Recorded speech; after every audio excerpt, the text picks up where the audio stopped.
What if China doesn't back Pakistan during a war? Terrorists from Pakistan, dressed as Indian Army personnel, enter a beautiful village called Pahalgam. They ask civilians their religious identity and start executing them. This incident sparks a war between India and Pakistan. Why would Pakistan provoke a country like India, which is stronger in almost every aspect? Economy, military, and weaponry. It's because Pakistan has the backing of a much stronger country than India, China. But what if China doesn't back Pakistan during a war? China wants Arunachal Pradesh. Pakistan wants Jammu and Kashmir. They share a common enemy, India. And since India stands as a rival to both, their bond becomes unbreakable. That's why they're often described as iron brothers.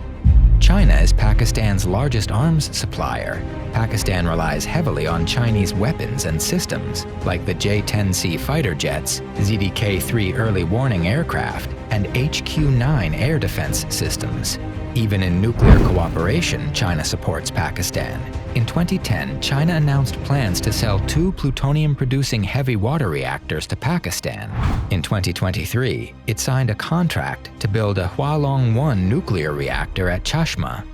But here's the twist. When Russia expected full support from China during the Russia-Ukraine war, China didn't openly back the invasion. Instead, it maintained a so-called neutral stance, trading with the West and avoiding any military involvement. That clearly shows how China prioritizes its own economic and geopolitical interests over loyalty, even to a long-time strategic partner like Russia. So, if China can step back from Russia, why not from Pakistan?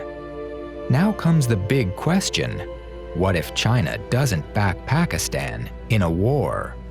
When terrorists from Pakistan attack tourists in Jammu and Kashmir, the tourists initially believe they are Indian soldiers and remain calm. But soon, the gunmen start asking their religious identity. Then, they open fire. One of them tells the wife of a man they just killed, "Go and tell Modi what happened." A chilling message, one that implies India is helpless, that Pakistan is far more powerful, and that they can get away with anything. But India doesn't respond in haste. It waits. It plans.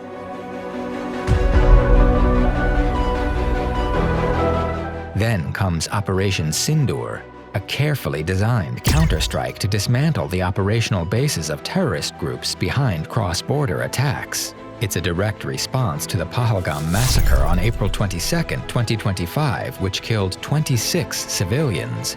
India conducts precision strikes on 9 locations, 4 inside Pakistan and 5 in Pakistan-occupied Jammu and Kashmir, hitting camps linked to anti-India terror outfits.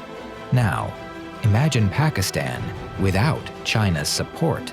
As mentioned earlier, China is Pakistan's biggest arms supplier. Without it, Pakistan loses critical military hardware and spare parts. It also loses access to advanced tech, radars, missile systems, electronic warfare tools.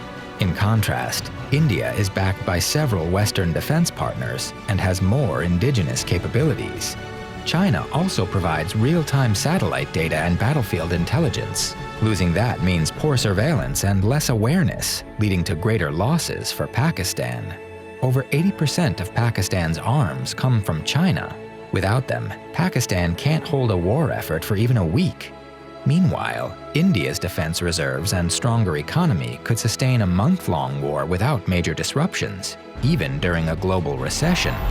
The US used to be a major arms supplier to Pakistan, but in 1990, after discovering Pakistan's links to terror groups, it halted the delivery of 28 F-16 fighters. China later stepped in and shielded Pakistan in many forums, even when it was blacklisted for terror funding. So if China also walks away now, who's left to support Pakistan? No one.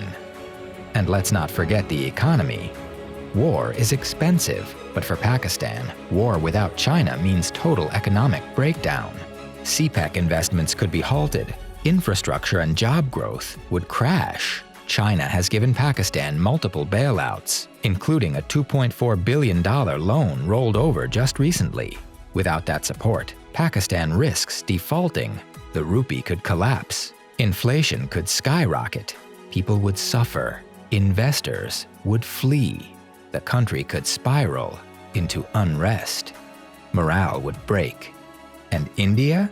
It would press even harder, both diplomatically and militarily. Inside Pakistan, the situation could explode.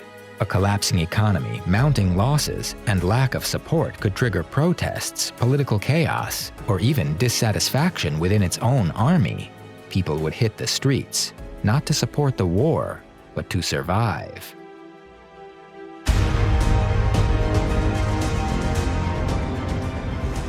Why would Pakistan lose without China? In modern warfare, alliances can make or break you. Without China, 1. Pakistan loses its tech-savvy defense partner.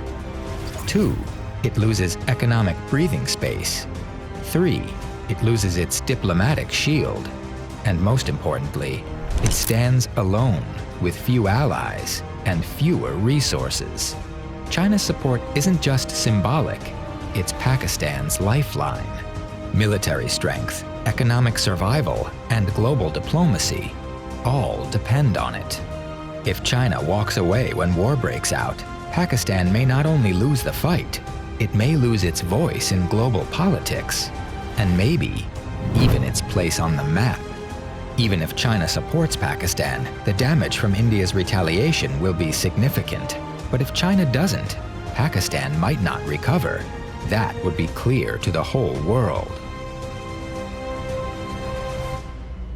This story isn't just about two countries. It's about alliances, trust, and what happens when you're left alone at the worst possible time. What do you think? Would China ever abandon Pakistan? Or is this brotherhood too deep to break? Let us know in the comments below.